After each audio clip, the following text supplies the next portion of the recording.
Okay, this is the last section before we go to the homework, and then we'll be done for today. And so what we're talking about now is the selection of the travel program that's going to best suit your needs.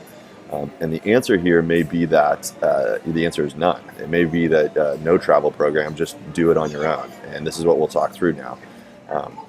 We certainly, we had a couple people in our group.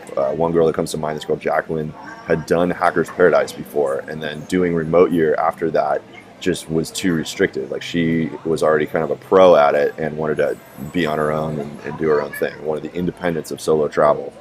So she dropped out for that reason. If you've never done it before, I found the remote year experience to be this amazing gateway drug for now being able to do this on my own. Prior to that, I don't think I would have done it, and now I'm fully confident to travel by myself and work this way. So it's really up to you. I'm going to make the assumption that you know whether you can do solo travel or not. If you want to do that, you can pretty much skip the rest of this video and then commit to that. So let's talk about now the options if you want to go with a program. So basically, the kind of the first filtering factor that you want to look at is what type of program do you want. There's really two main types, and that is like a co-living situation. Roam and Nomad House are examples of co-living networks, and what that is basically you're almost like buying into this timeshare situation where you can go anywhere amongst this network of cities where they have locations and drop in and live and work there. And so that's a very different experience than what I did with remote year. And there's now a ton of remote year clones out there. But basically, the travel program would be going with a group. There's a community social component to it where you're now with 50 other people who are traveling as a unit amongst these cities, and it's a guided 1 month in every city type thing. So those are just two very different things, and you would have to kind of figure out do you want the independence of a co-living situation, and you don't care, you're basically going to be plopping in and out of different communities. So there is some communal aspect to it in the sense that there's other people like you that will be in those places. Or do you want the the tribe experience where there's a unit of people that are together at the beginning and they're together at the end and they travel the world together? That's just a different setup. So that would be the first the first question to answer. The next question I would say is the cultural fit of the program that you're going to, and this you just need to research. The best way to do it, in my opinion, is to read blogs of the people who have gone through the programs in the past. I actually run a site called Remote Year Blogs, which is a blog aggregator of different people who have, past and current participants of Remote Year who blog. And so that's a really good way to get a feel for their experiences. Just go kind of read a random sampling of the folks on there. I don't know offhand of the sites or if there are other sites like that for other groups, but you could certainly go research that. And if they exist, I will paste them in the comments down below.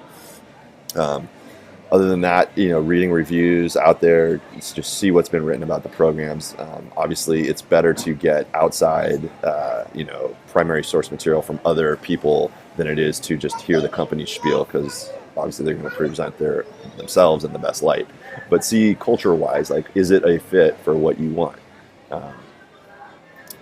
Again, I can only speak about what I know, which is remote year, but it was an amazing experience culturally. Some of the nicest employees and people in our group just happened to be awesome. So that would be another thing to research. I would say make sure you go with an established company. There are a million clones now, but I'd say there's probably 10 truly legit companies at this point doing this type of thing. So of the 2,000 that exist, I would pare that down and probably go with one of the ones that's definitely well established. Okay, so other variables, and I'll put this under the video, but term of the program is important. Can you do a full year? If not, then you need to, that's going to be a constraint on which program you choose. So maybe you can only do 4 months. There's plenty of programs that do that. There's programs that offer a month, and there's programs that just offer as low as 2 weeks. So that will likely be the next constraining factor, is how long can you do this for? Cost is obviously another one. I will include the current data on that. And then I would say, depending on your financial situation, you may need to, like if you need payment terms, like ask the company what they have in the way of payment terms. Maybe they'll let you go on some type of payment program that makes it possible.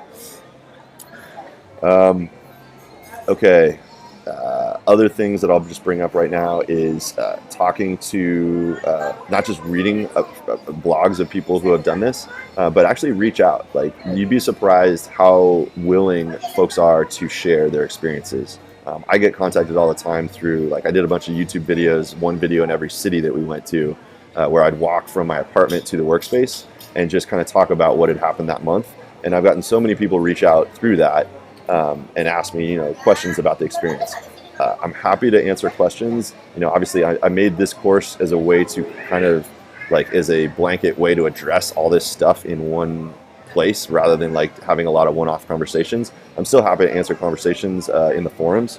But I would say if you reach out to people, a couple things like social media, I've gotten messages through Facebook, through YouTube, Instagram, comments on my blog, however you do it, realize that it's an asymmetric relationship going into it. You may have read something or a bunch of blog posts from someone, or you may have seen a bunch of their videos and you now feel like you know that person and you're their best friend, but they don't know you yet. So I would just say when you reach out to them, be cognizant of that and be cognizant that they're also getting a ton of people that are now doing the same thing.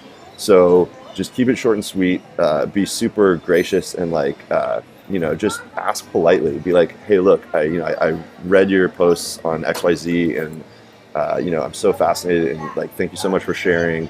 I just have a few questions. I'm wondering, if you'd be willing to answer a few of them via email, or if maybe we could even hop on the phone for 10 minutes and go through them. Literally keep it that simple and be gracious when you ask for their time and know that, they've got a lot of people maybe bombarding them with similar questions. So don't be bummed if they don't respond to you, but literally just keep it that short and sweet and just ask.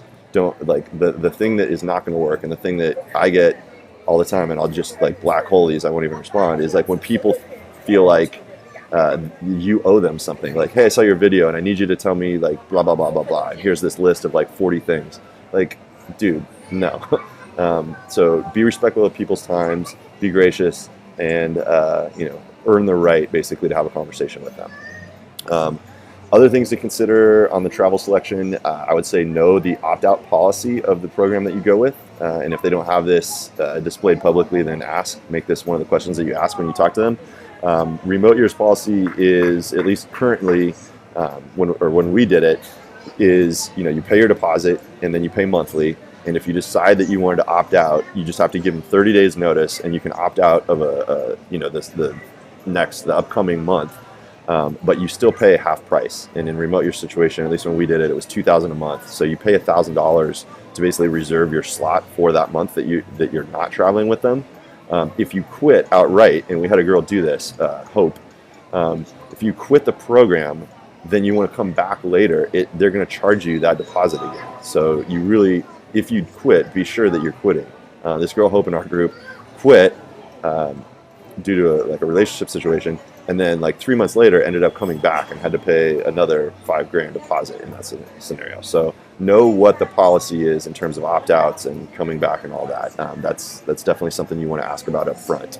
The last thing would be what discounts exist. There may be discounts for nonprofit workers or other variables out there. I don't know. I don't think Remote Year has any of those type of things. I do know they do now have a referral program. So at least with Remote Year, I can get you basically $300 off the deposit. And I'm going to put a link in the footer of this site that's going to say refer me. If you want to take advantage of that, basically use me as a referral. And the way it works is basically straight up, I get $300 and you get $300 off. And so if you want to take advantage of that, click that link in the bottom of the footer. I don't know offhand what other programs offer referrals, but I will list the various ones, and then just you tell me which one you're looking at, and I'll get you the referral discount. All right, so that is the program selection. I'm not going to rehash every program. We did that yesterday, but now is basically the time at which you're going to want to start doing the research and hopefully soon select a program. So, okay, so we'll do one more video. Go to the next page. I'll give you your homework, and then we'll be done for the day.